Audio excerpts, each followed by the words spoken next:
In 2015, I had the honor of walking through the submarine with a gentleman by the name of George Hawkins. George was on this boat for 9 war patrols during World War II, and he was 16 years old when he came on board. He lied about his age and basically grew up on this boat.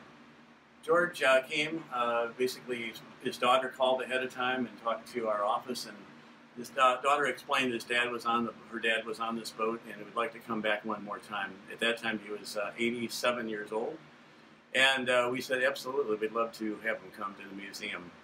And she warned us that George wouldn't say much. He probably would be very quiet. Well, that was opposite of what really happened. George came that day. It was kind of a nice day in the fall. He stood in the vestibule of the Submarine Museum, and he told many stories, and he stood there for about 2 hours without a chair. We offered him a chair, and he just went on and on about his stories. What was so touching to me was walking through the boat with he and his family, myself and about 5 other volunteers at the Submarine Museum.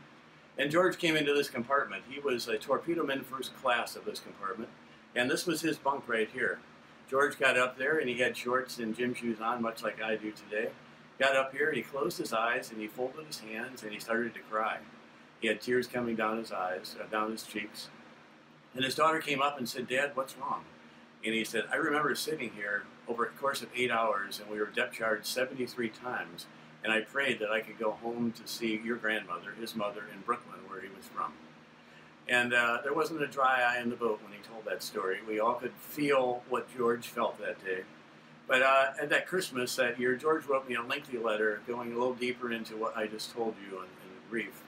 But he loved the submarine. He loved the men that were on board. Jack Coy, who was the captain for 6 through 11 patrols, he considered to be one of the best American sailors in the fleet. And he was so lucky to be on board with Mr. Coy, Captain Coy. George passed away this last November at 90 years old, 91 years old, I believe. And but his memory will always be etched in my mind, and I like to tell his story.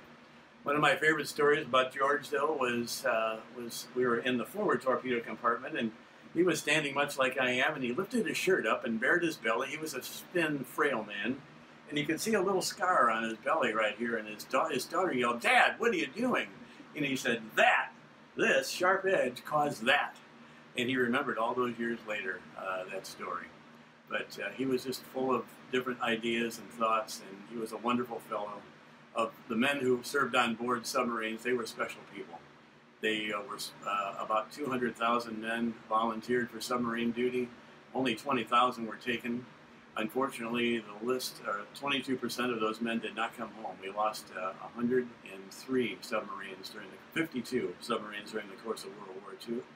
And most of them at the hands of the enemy, some abnormality on board. But George was, he considered himself to be a lucky one, and we'll always remember George and the honor that he gave us to be part of the United States that we are today.